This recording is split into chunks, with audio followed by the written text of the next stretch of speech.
علی بھائی اگلا سوال ہے، جن مسلم ممالک یا غیر مسلم ممالک میں ابھی تک کرونا وائرس کی وجہ سے لاک ڈاؤن ختم نہیں ہوا اور خدشہ یہی ہے کہ لاک ڈاؤن عید الفطر کے بعد تک جاری رہے گا، ان جگہوں پر اپنے رہنے والے لوگ رمضان المبارک کا اعتکاف اور عید الفطر کی نماز کا اہتمام اپنے اپنے گھروں میں کر سکتے ہیں کیا؟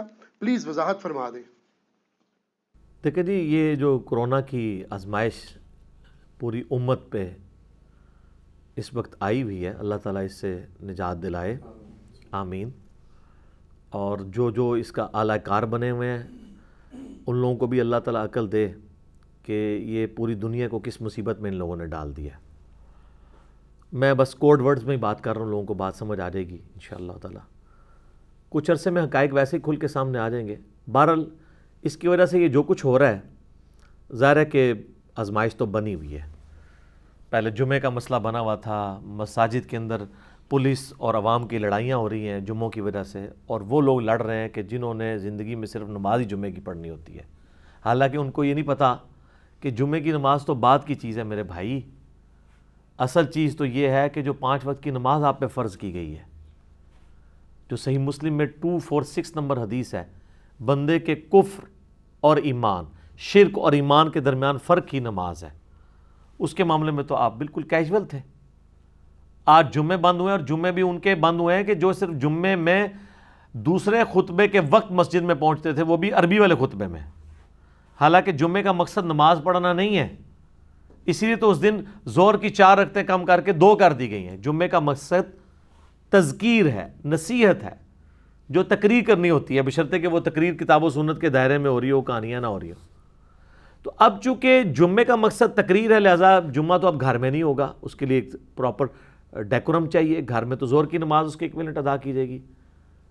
اعتکاف والا جو معاملہ ہے نا، اعتکاف تو عورتوں کا اعتکاف کے بارے میں تو میرا پہلے سے یہ موقف ہے کہ آج کل جو پرفتن دور ہے اور مساجد کے اندر کیمرے کا طوفان بدتمیزی جو برپا ہے، اور CCTV کیمرہ بھی مجبوری کی وجہ سے لگوانے پڑتے ہیں، اور ہر دوسرے بندے کے ہاتھ میں جو موبائل فون کے اندر کیمرے موجود ہیں، ویڈیوز بنانے والے، اور پھر ہر طرح کی عورتیں اعتکاف میں مسجد میں آ کے بیٹھ جاتی ہیں۔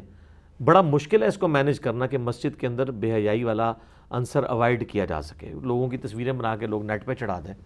تو اس میں عافیت تو یہ ہے کہ عورتیں تو گھروں میں اعتکاف کریں اجتہاداً، ظاہر ہے یہ ایک ایشو ہے۔ صحیح بخاری میں حدیث ہے، سیدہ عائشہ کہتی ہیں کہ نبی علیہ السلام اگر ہمارے زمانے کی عورتوں کو دیکھ لیتے تو ان کو مسجد میں نماز پڑھنے سے بھی روک دیتے۔ ظاہر ہے ہم روک تو نہیں اس طرح سکتے، شریعت کے طور پہ صرف ترغیب دلا سکتے ہیں، جس طرح ہم کسی مسلمان مرد کو کسی یہودیہ یا نصرانیہ کے ساتھ شادی کرنے سے روک تو نہیں سکتے، لیکن ترغیب دلا سکتے ہیں کہ بہتر ہے کہ کسی مسلم عورت کے ساتھ شادی کرو، ترغیب۔ تو یہاں پہ بھی ہم ترغیب دلائیں گے اس اعتبار سے کہ اس فتنے سے بچنے کے لیے عورتیں تو گھروں میں اعتکاف کریں، اور جب وہ عورتیں گھروں میں اعتکاف کریں گی تو وہ اپنے گھر کا کام کاج بھی جو موٹا موٹا ہے کھانے پکانے والا وہ کر لیں، کوئی حرج نہیں ہے۔ صحیح بخاری مسلم دونوں میں حدیث ہے، نبی علیہ السلام کی تو بیوی سیدہ صفیہ آپ کو ملنے کے لیے اعتکاف میں مسجد میں آئی تھی، اور پھر آپ ان کو گھر تک چھوڑنے کے لیے آئے تھے، مسجد سے نکل کے گھر تک چھوڑنے کے لیے۔ معتکف اپنے گھر میں کھانا کھانے کے لیے آ سکتا ہے، غسل کرنے کے لیے آ سکتا ہے، وضو کے لیے آ سکتا ہے، لیکن پھر فوراً مسجد میں چلا جائے۔ اس طرح عورتیں جو گھروں میں بیٹھی ہیں ان کو کوئی وہ اس طرح منہ بند کرنے کی ضرورت نہیں ہے، بالکل منہ کے آگے بھی کچھ کر رہے، بلکہ یہاں تو مردوں نے بھی منہ کے آگے وہ پرنے کیے ہوتے ہیں اعتکاف کی حالت میں، پتہ نہیں منہ کیوں چھپاتے ہیں وہ تو، اور پھر گندے مندے بیٹھے ہوتے ہیں اعتکاف کی حالت میں، ان کو دماغ میں کسی نے ڈال دیا کہ جن کپڑوں میں آپ نے بیٹھنا ہے اسی میں آپ نے اٹھنا ہے۔ یہ بھی ایسی کوئی چیز نہیں ہے، آپ غسل بھی کر سکتے ہیں، فرض غسل بھی کر سکتے ہیں، سنت غسل بھی، ویسے بھی غسل کر سکتے ہیں، اس میں کوئی حرج نہیں، ناخن بھی کاٹ سکتے ہیں، کپڑے بھی چینج کر سکتے ہیں، کپڑے اگر مسجد میں نہیں ہیں گھر آ کے کپڑے چینج کر کے دوبارہ مسجد میں جا سکتے ہیں، تو بالکل ٹھیک ہے، اس میں تو کوئی ایشو نہیں ہے۔ اب یہ رہ گیا عید والا مسئلہ، تو ظاہر ہے عید کی نماز کا جو معاملہ ہے وہ عام جو فرض نماز ہے یا جمعے کی نماز ہے اس سے تو ہلکا ہے، لیکن ظاہر ہے کہ جنہوں نے پڑھنی صرف عید کی ہوتی ہے ان کے لیے تو بہت بڑی مسئلہ بنا ہوا ہے، یہ سال میں انہوں نے پڑھنی عید کی ہے، تو کسی حد تک ایک جسٹیفائی بھی ہے۔ ظاہر ہے یہ مسلمانوں کی ایک پولیٹیکل گیدرنگ ہے، جس طرح ویکلی گیدرنگ ہماری جمعے کی نماز ہے، اس طرح اینول گیدرنگ تو عید ہے، اور انٹرنیشنل گیدرنگ جو ہے وہ حج ہے۔ اب تو حج کے بھی لالے پڑے ہوئے ہیں، وہ تو کہہ رہے ہیں صرف حج افراد کریں گے، وہاں کے لوگ باہر کے لوگوں کو یعنی قران یا تمتع کرنے کی اجازت نہیں ہوگی وہاں پہ جانے کی۔ ابھی تک تو مطلب یہی نظر آ رہا ہے، واللہ عالم آگے کیا بنتا ہے۔ مکمل طور پہ تو حج نہیں وہ بند کریں گے، وہاں کے لوگوں کو، لوکل لوگوں کو اجازت دے دیں گے کہ وہ کر لیں، وہ ایس او پیز کے ساتھ۔ تو عید کا معاملہ جو ہے وہ تو ظاہر ہے کہ اس لیے ذرا امپورٹنٹ ہو جاتا ہے کہ سال بعد لوگوں نے پڑھنی عید کی نماز ہوتی ہے، ورنہ اگر آپ اس کی انٹینسٹی ڈیفائن کریں نا فجر، ظہر، عصر، مغرب، عشاء اور جمعے کے ساتھ، تو اس سے تو کم درجے کی اس کی تاکید ہے۔ اسی لیے آپ دیکھ لیں فقہاء کے اندر اختلاف ہے۔ امام حنیفہ کا موقف ہے کہ یہ نماز جو ہے وہ اس کی واجب ہے، جبکہ باقی تین ائمہ جو ہیں احمد بن حنبل، امام مالک اور امام شافعی کا موقف ہے کہ یہ سنت ہے نماز۔ امام بخاری کا اپنا ایک تفرد ہے اس معاملے میں، انہوں نے صحیح بخاری میں تعلیقاً لکھا ہے بغیر کوئی حدیث لیے، انہوں نے بے سند ایک بات نقل کی ہے اور انہوں نے اپنا اوپینین دی ہے، ظاہر ان کو بھی رائٹ ہے احادیث کی روشنی میں۔ انہوں نے یہ کہا کہ اگر کسی شخص کی یعنی عید کی نماز رہ جاتی ہے تو وہ 2 رکعت ادا کر لے اس کے ایکویلنٹ کے طور پہ، یا وہ عید گاہ تک نہیں پہنچ سکا تو وہ اپنے علاقے میں ہی خود کر لے، نماز پڑھا لے، یا اپنے گھر کے اندر بھی بچوں کے ساتھ 2 رکعت پڑھ لے۔ لیکن اس کو کوئی حدیث سپورٹیو نہیں ہے، انہوں نے اجتہاد کیا ہے۔ ان کا موقف یہ ہے کہ جو بخاری مسلم دونوں میں حدیث ہے نا کہ نبی علیہ السلام نے فرمایا کہ عید والے دن اپنے گھروں کی عورتوں کو بھی لے کر آؤ، ایون جو عورتیں مخصوص ایام سے ہیں ان کو بھی لے کر آؤ، وہ نماز میں شامل نہ ہوں لیکن مسلمانوں کی دعاؤں میں شامل ہوں، تاکہ مسلمانوں کی ایک سٹرینتھ بھی شو ہو، ایک اللہ تعالیٰ سے اجتماعی دعا بھی کی جائے۔ تو ان کا موقف یہ ہے کہ اگر اس طرح کی عورتوں کو بھی وہاں پہ لے کے آنا ہے تو اس گیدرنگ کی ایک امپورٹنس ہے، اور لانا عیدگاہ میں ہے۔ ظاہر ہے آج کل تو ہماری مساجد کے اندر عید ہو رہی ہے نا، تو وہاں پہ تو آپ عورتوں کو نہیں لے کے جا سکتے، مسجد کے اندر تو مینسز والی عورت نہیں داخلہ ہو سکتا۔ مسجد میں بھی عید جواز کی حد تک درست ہے۔ ابو داؤد میں حدیث ہے کہ ایک دفعہ بارش ہوئی تھی تو نبی علیہ السلام نے مسجد میں نماز شفٹ کر دی تھی، ادروائز عیدگاہ میں ہی آپ اوپن گراؤنڈ میں پڑھتے تھے۔ افضل عمل یہی ہے۔ اس میں یہ بھی یاد رکھیے گا، سنن ابن ماجہ میں ایک حدیث موجود ہے، نبی علیہ السلام کے زمانے میں ایک دفعہ جمعہ اور عید ایک ہی دن آئے تو آپ علیہ السلام نے فرمایا کہ جس نے عید کی نماز پڑھ لی ہے اس کو اب اجازت ہے، وہ جا سکتا ہے واپس جا کے اپنے علاقے میں ظہر کی نماز پڑھ لے، اب جمعہ بے شک نہ پڑھے۔ کیونکہ اس سے بھی یہ بات پتہ چل گئی کہ جمعہ اور عید جو ہے یہ پولیٹیکل گیدرنگ ہے جس میں آپ نے تذکیر کرنی ہے، نصیحت کرنی ہے۔ تو اب جو صبح عید کی نماز میں نصیحت سن چکا ہے اس کو پھر آپ جمعے کے وقت بٹھائیں گے، تو نبی علیہ السلام کو تو اس چیز کا احساس تھا کہ ایک تردد سے گزرنے والا معاملہ ہے نا، ایک دن میں 2 تقریریں۔ جی بخاری مسلم میں حدیث ہے، ابن مسعود سے کسی نے کہا آپ اتنا اچھا درس قرآن دیتے ہیں، آپ روزانہ دیا کریں۔ انہوں نے کہا نبی علیہ السلام ہمیں ہفتے میں 1 دن درس دیتے تھے جمعرات کے دن تاکہ ہم اکتا نہ جائیں۔ تو اگر نبی علیہ السلام ہمارے بارے میں سوچتے تھے ہم اکتا نہ جائیں تو تم مجھے ہی مشورہ دے رہے ہو، جس طرح لوگ مجھے بھی مشورہ دے رہے ہوتے ہیں، تو ہم نے بھی اس لیے ہفتے میں 1 دن ہی رکھا ہوا، یار 1 دن ہی بہت ہوتا ہے، ٹھیک ہے۔ تو نبی صلی اللہ علیہ وآلہ وسلم نے، وہ ابن ماجہ کی حدیث میں آتا ہے کہ کہا کہ جس نے اب عید پڑھ لی ہے اس کی مرضی جمعہ پڑھے نہ پڑھے، لیکن اس کے ایکویلنٹ وہ ظہر کی نماز پڑھے گا۔ یہ نہیں ہو سکتا کہ اب آپ نے جمعہ بھی ہے تو ظہر بھی ختم ہو گئی، نہیں، وہ فرض نمازیں 5 رہنی ہیں۔ جمعے کی تقریر کا ایکویلنٹ وہ عید کی تقریر ہو گئی ہے، عید کی وہ 2 رکعتیں جمعے کی نماز کے ایکویلنٹ نہیں ہوئی ہیں۔ ہاں جمعہ ظہر کے ایکویلنٹ ہو جاتا ہے اور ظہر جمعے کے ایکویلنٹ مجبوری کے اندر، جس طرح بخاری مسلم دونوں میں موجود ہے۔ عبداللہ ابن عباس کہتے ہیں کہ جب سخت بارش ہوتی یا سخت سردیاں ہوتی تو نبی علیہ السلام اذان میں ایڈ کروا دیتے، صلو فی بیوتکم صلو فی الرحال، اپنے گھروں میں ہی نماز پڑھ لو۔ حتیٰ کہ ابن عباس خود ایک دفعہ مسجد میں تھے اور جمعے کا دن تھا اور مؤذن اذان دے رہا تھا، تو بخاری کے الفاظ ہیں جب وہ حی علی الصلاح حی علی الفلاح پہ پہنچنے لگا تو انہوں نے اس کو ٹوک دیا کہ یہ تو نہ اب کہہ، تو مسجد میں نہ بلا ان کو کہے صلو فی بیوتکم، اپنے گھروں میں ہی نماز پڑھ لو۔ تو بعض وہاں لوگ بیٹھے ہوئے تھے، ان کو ناگوار لگا، انہوں نے کہا اللہ کے نبی علیہ السلام بھی یہی کروایا کرتے تھے، وہ نہیں، کیا تم چاہتے ہو کہ لوگ کیچڑ میں لت پت ہو کے مسجد میں پہنچ رہے ہوں اس تکلیف کے اندر، بارش کے اندر؟ اچھا، اس وجہ سے بعض لوگ کہتے ہیں اگر کیچڑ نہ ہونا تو پھر مسجد میں آ جانا چاہیے۔ چلیں کیچڑ کا مسئلہ تو حل ہو گیا، سخت سردیوں میں تو کیچڑ کا کوئی مسئلہ ہی نہیں تھا، اس کے اندر کیوں یہ ایشو تھا؟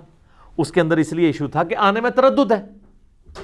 ابھی یہ جو وائرسز والا ایشو چلا ہوا ہے، چلیں اس کے بارے میں دو اوپینین ہے. بہرحال اس وقت تو ہم وَأُولِي الْأَمْرِ مِنْكُمْ کے تحت بندھے ہوئے ہیں پاکستان کے اندر. تو جو نان مسلم کنٹریز ہیں ان کے اندر تو زیادہ لوگ بندھے ہوئے ہیں. تو ظاہر ہے ریٹ آف دی گورنمنٹ کو تو آپ اس طریقے سے چیلنج نہیں کر سکتے. اور اس طرح کے موقعوں پہ تو علماء یہی مشورے دیتے ہیں آپ کافروں کا ملک چھوڑ کے واپس مسلمان ملکوں میں آ جائیں. تو اب ہم یہ بھی مشورہ نہیں دے سکتے کیونکہ ادھر بھی یہی حالت بنی ہوئی ہے. ادھر کون سی عید کی نماز بھی ہوگی جو آپ کو پتہ ہے کس طریقے سے، بلکہ یہاں تو جو بندہ جس کے دل میں جو بات آتی ہے وہ فتوے دے رہا ہے کہ جی بس یہ جی فرض کفایہ 2-4 بندے پڑھ لو خیر ہے یہ وہ. حالانکہ اگر ان کو یہ کرونا والا ایشو ہے ہی ہے، بڑے گراؤنڈز کے اندر کروا لیں، ٹھیک ہے. اور یہ عجیب کرونا ہے جی، منڈیاں تو تھرو آؤٹ ان 2-3 مہینوں میں بند نہیں ہوئی ہیں. اور منڈیوں کے اندر اگر آپ رش دیکھ لیں تو آپ مساجد کے رش کو بھول جائیں. تو یہ کرونے کا کوئی ایگریمنٹ ہوا ہوا ہے پاکستان کے ساتھ کہ میں منڈیوں میں نہیں آؤں گا، ٹھیک ہے نا جی. اور 3 دن کے لیے چھٹی بھی چاہیے ہوگی مجھے، ٹھیک ہے جی. تو وہ پتہ نہیں کیا کس طریقے سے معاملات کو لے کے چل رہے ہیں. بہرحال ہم چونکہ اب ایک اس نظم کے تحت بندھے ہوئے ہیں اور اس کو فالو کرنا ہمارے پاس آپشن موجود ہے. ظاہر فرض نماز کا مسئلہ تو نہیں ہے یہ عید والا نماز کا مسئلہ. تو اگر کسی نے کوئی بہت زیادہ دل کی تسلی کرنی ہے تو امام بخاری والے فتوے کے اوپر عمل کر لے جو صحیح بخاری کے اندر انہوں نے لکھا کہ 2 رکعت ادا کر لیں.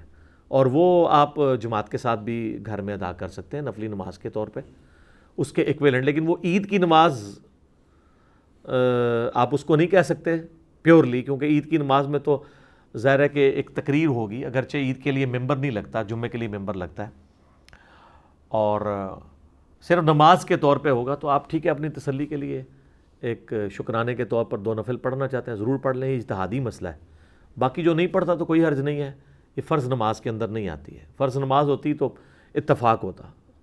نمازیں وہی ہیں 5 اور جمعے والے دن جو ہے وہ بھی 5 ہی ہیں. ظہر کی جگہ جمعہ آ جاتا ہے، دونوں پیرلل میں نہیں ہوتی. اور جمعہ بھی صرف ان لوگوں کے اوپر ہے جن کے اوپر اس کی فرضیت ہے. گاؤں ایریا میں رہنے والے لوگوں کے لیے ضروری نہیں ہے کہ وہ شہر میں آ کے جمعہ ادا کریں گے. اگر ان کے لیے تردد ہے وہاں پہ جمعہ ادا کر لیں، اپنی ظہر کی نماز پڑھ لیں. اب تو خیر گاؤں ایریا بھی آلموسٹ قصبے بن چکے ہیں، اس لیے وہاں پہ بھی جمعے چل رہے ہیں. تو لہٰذا وہ جو جتنی وعیدیں جمعے کے بارے میں ہیں، لوگ جس طریقے سے چوری چھپے جمعے پڑھ رہے ہیں، اب تو خیر تھوڑا انہوں نے ریلیکس کر دیا ہے، وہ 6 فٹ کے فاصلے کے اوپر کر کے انہوں نے جمعے شروع کیے ہیں. تو اب ظاہر عجیب سی صورتحال بنی ہوئی ہے. اب احادیث کے مطابق تو یہ نماز نہیں پڑھ رہے. وہ صحیح بخاری میں 725 نمبر حدیث ہے کہ نبی علیہ السلام یعنی جب صفوں کو سیدھا کرواتے تو صحابہ کرام کہتے ہیں ہم پاؤں کے ساتھ پاؤں ملا لیتے تھے. تو چلے حنفیوں کو تو مسئلہ نہیں ہے، وہ پہلے 1 فٹ پہ کھڑے ہوتے تھے، اب وہ 6 فٹ پہ کھڑے ہو گئے ہیں. اینڈ رزلٹ تو وہی ہے ان کا کہ وہ پہلے بھی خلاف سنت پڑھ رہے تھے. اہل حدیث کے لیے مسئلہ بنا ہوا ہے. بہرحال اس میں لوگ پوچھتے ہیں کہ بہرحال اگر مسجد میں آپ کو تھوڑے فاصلے میں بھی کھڑا ہونا پڑتا ہے تو مسجد کی نماز تو بہرحال گھر کی نماز سے بہتر ہی ہوگی. باقی یہ جو کچھ ہو رہا ہے اس کا وبال تو ان لوگوں پہ ہوگا جنہوں نے اس طرح کی یعنی ایکٹیویٹیز کے اوپر لوگوں کو مجبور کیا. وہ بھی اس صورت میں اگر انہوں نے غلط مجبور کیا. اگر واقعی جینون کیس ہوا تو پھر اس حدیث کی کیٹیگری میں فال کرے گا جو جزام کے مریض کے بارے میں آتا ہے نا. صحیح مسلم میں نبی علیہ السلام کے پاس آیا بیعت کرنے کے لیے، تو آپ نے اس کو باہر سے کہا تمہاری بیعت ہوگی تم چلے جاؤ. تو آپ علیہ السلام نے اس کے ساتھ مصافحہ نہیں کیا. بال کرونا سے ریلیٹڈ میری کئی ایک ویڈیوز وبائی امراض سے ریلیٹڈ اپلوڈڈ ہیں، وہ آپ دیکھ لیں. اینڈ رزلٹ یہ ہے کہ کوئی ٹینشن لینے کی ضرورت نہیں ہے. اگر آپ عید کی نماز غیر مسلم یا مسلم ملکوں میں آپ کو نہیں پڑھنے دیتے تو آپ 2 رکعت گھر میں پڑھ لیں اگر آپ پڑھنا چاہتے ہیں. وہ بھی امام بخاری کے فتوے کے تحت جو ان کی ایک انڈیویجول کی رائے ہے. باقی اکثریت امت کی رائے یہی ہے انکلوڈنگ حنفی جو کہ اسے واجب بھی سمجھتے ہیں. وہ کہتے ہیں یہ واجب اس صورت تک ہے جب تک آپ جماعت سے پڑھ رہے ہیں. اگر جماعت سے آپ کی رہ گئی ہے تو اس کو پڑھنے کی ضرورت نہیں ہے، بس جن لوگوں نے پڑھ لی وہ پڑھ لی. تو ان کا فتویٰ بھی بتا رہا ہے کہ اگر یہ واقعی واجب ہوتی تو اس کی قضا بھی ہوتی نا. تو وہ کورالریز ان کی فٹ نہیں ہو رہی اس مسئلے میں. اور باقی 3 ائمہ تو ویسے سنت موقدہ سمجھتے ہیں.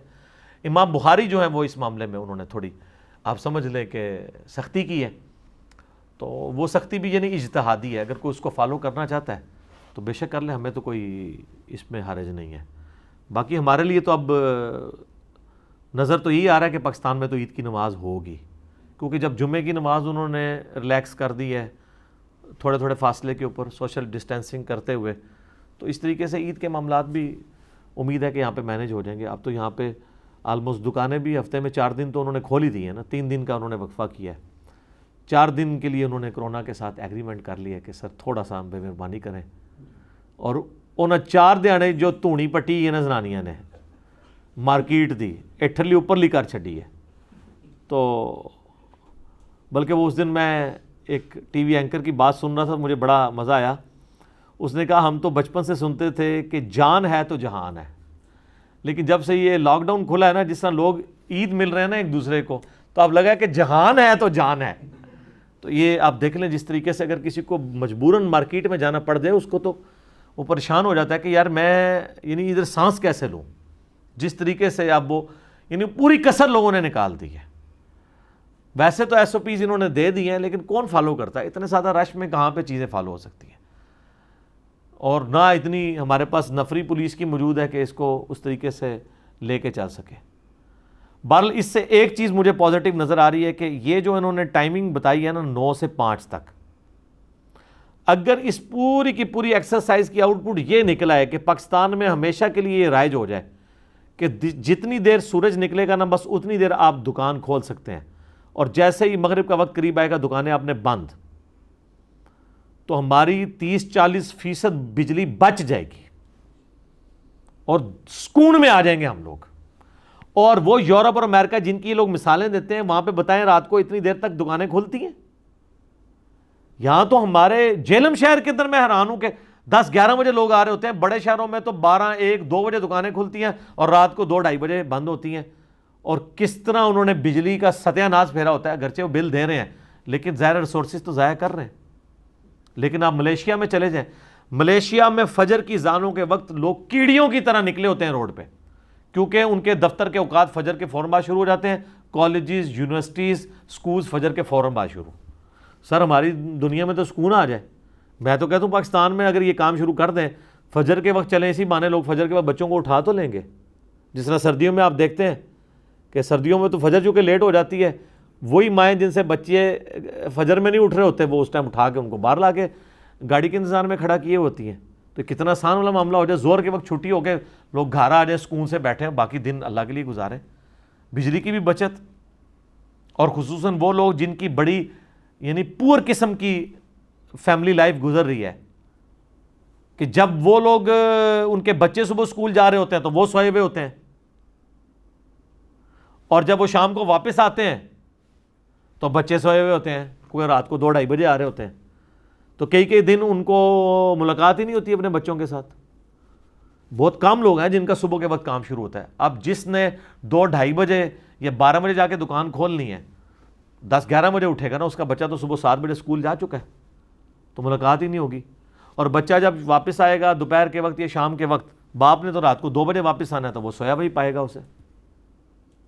تو یہ ہماری جو سوشل لائف بھی ڈسٹرب ہوئی ہوئی ہے نا. اگر میں سمجھتا ہوں اس پوری ایکسرسائز کا یہ آؤٹ پٹ بھی نکل آئے نا تو سر کورونا نو سلام ہے پھر. ٹھیک ہے، اگر چند مہینے دی پی کٹ کے نا اس نیشن کا قبلہ درست ہو جاتا ہے نا اس کی وجہ سے، تو ٹھیک ہے، کوئی حرج نہیں ہے. ایک یہ قربانی سے ہی. باقی اس حوالے سے سب سے بڑی جو آزمائش جو بنی ہوئی ہے نا ہمارے لیے تو وہ تو بچے بنے ہوئے ہیں جی. سیدھی سی بات ہے. میں نے تو اپنی وائف سے کہا ہے کہ آندہ سے اسکول والے کچھ نہ بھی پڑھائیں، صرف 7-8 گھنٹے کے لیے ہمارے بچوں کو اسکول رکھ لینا، تو ہم اتنی فیس ان کو دینے کے لیے تیار ہیں کہ یار یہ تم لوگوں کی ہمت ہے ان کے 7-8 گھنٹے ان کو یہاں پہ گزرواتے. بچوں کے اندر انرجی اتنی ہوتی ہے، ایگزاسٹ ہی نہیں ہوتی. ایک بچہ، آپ پوری فیملی ایک بچہ سنبھال کے پھرتی ہے. آپ پتہ ہے ایک بچہ، اور جب بچے زیادہ ہوں تو پھر آپ کے لیے کتنی آزمائش ہے. تو اس میں ویسے کئی ایک چیزوں کی قدر آئی ہے ہمیں یہ کرونا والی ایکسرسائز سے. سب سے پہلے مجھے تو اسکول کی قدر آئی ہے کہ اسکول کتنی بڑی نعمت ہے. یعنی پہلے تو ہوتا تھا صحیح پڑھا رہے ہیں غلط پڑھا رہے ہیں، بھائی کچھ بھی پڑھا رہے ہیں. مہربانی ہے کہ انہوں نے 7-8 گھنٹے جو بچے رکھے ہوئے ہیں نا، گھر میں سکون ہے اس حوالے سے کہ وہ وہاں پہ اپنی انرجی ایگزاسٹ کر کے آتے ہیں، تھکے ٹوٹے آتے ہیں، پھر آ کے 2 گھنٹے سے سو جاتے ہیں. آپ تو جناب وہ صبح اٹھتے ہیں ان کو رات کو 12 بجے تک بھی مارتے تو سوتے نہیں ہیں. ٹھیک ہے، ان کو ٹینشن ہی کوئی نہیں. جس طرح چھٹی والے دن جلدی اٹھ جاتے ہیں تو اب تو ویسے ہی روزانہ ہی چھٹی ہے. اور یہ کہہ رہے ہیں آن لائن پڑھائیں گے. آن لائن کیسے پڑھا سکتے ہیں بچوں کو؟ اتنی ذمہ داری کے ساتھ صبح 8 سے لے کے شام یا دوپہر 2 بجے تک 4 بجے تک کون بیٹھ سکتا ہے؟ یہ بڑا مشکل کام ہے. یہ قدر آئی ہے. دوسرا ان خامدوں کو اپنی بیویوں کی قدر آئی ہے کہ انہوں نے اپنی ایکٹیویٹیز آبزرو کی ہیں کہ یار یہ عورتیں گھر میں کتنا کام کرتی ہیں. بندہ ایگزاسٹ ہو جاتا ہے, مرد تو نہیں اتنے کام کر سکتا. اور پھر بچوں کے اس طرح کی ایکٹیویٹیز کے ساتھ تو مرد تو چڑچڑے پن کا شکار ہو جاتے ہیں, لیکن عورتوں میں کتنا صبر ہوتا ہے, وہ بچوں کو ہینڈل کرتی ہیں اس طریقے سے مسکرا کے پیار کے ساتھ. تو یہ چیزیں بھی ہیں. یہ تو ہمارے اس معاشرے کی خوبصورتی ہے سب کانٹیننٹ کے, جہاں پہ فیملی سسٹم ہے. لیکن جہاں پہ فیملی سسٹم ٹوٹ پھوٹ کا شکار ہے, یورپ میں اور امریکہ میں, وہاں پہ بھی ٹوٹلی نہیں ہے. وہاں پہ بھی بڑی لونگ قسم کی فیملیز موجود ہیں, گوروں کے اندر بھی ریگارڈ کرنے والے ایک دوسرے کا. لیکن زیادہ تر تو وہاں پہ خاندانی نظام ٹوٹ پھوٹ کا شکار ہے. وہاں پہ تو کئی مردوں کے ہاتھوں عورتیں قتل ہو گئی ہیں, کئی عورتوں کے ہاتھوں مرد قتل ہو گئے ہیں, کتنی ڈیورسز ہو گئی ہیں. کیونکہ ظاہر ہے وہ تو چند گھنٹوں کے لیے ایک دوسرے کو برداشت کرتے تھے, اب ان کو اکٹھا رہنا پڑ گیا. ایک دوسرے کے عیوب ان پہ کھلنے شروع ہو گئے ہیں, ایک دوسرے کے مزاج کے ساتھ میچ نہیں کرتے, تو آپس میں وہ جو ہے وہ. بلکہ وہ رات کو میری وائف مجھے ایک وہ دکھا رہی تھی پوسٹ نا, تو اس میں اس کا مفہوم کچھ یوں تھا کہ یہ بھی جو اس طرح کی سچویشن بنی ہے تو کئی لوگوں کے ساتھ یہ مسئلہ بن گیا کہ جانو جو ہے وہ جانور بن چکا ہے. یعنی وہ وائف اپنے خاوند کو اگر جانو کہتی ہے نا, تو وہ جانو اب جانور بن چکا ہے, اور کیوٹی جو ہے وہ کتی بن چکی ہے. جس کو پہلے وہ کیوٹی کہتا تھا نا, رومن ہی تھے سپیلنگ ملتے جلتے ہی بنتے نا. تو سر یہ کرونا میں یہ بھی ہوا ہے کہ کئی جانو جانور بن گئے ہیں اور کئی کیوٹی جو ہیں وہ بن گئی ہیں. تو بہرحال جی اللہ تعالیٰ اس آزمائش سے انسانیت کو نکالے, اس امت کو نکالے. نبی صلی اللہ علیہ وآلہ وسلم کی جو دعائیں ہیں اس امت کے لیے اپنی مبارک زندگی کے اندر ان دعاؤں کا حصہ پوری امت تک پہنچائے. آمین ثم آمین. ٹھیک ہو گئی. جزاکم اللہ خیر.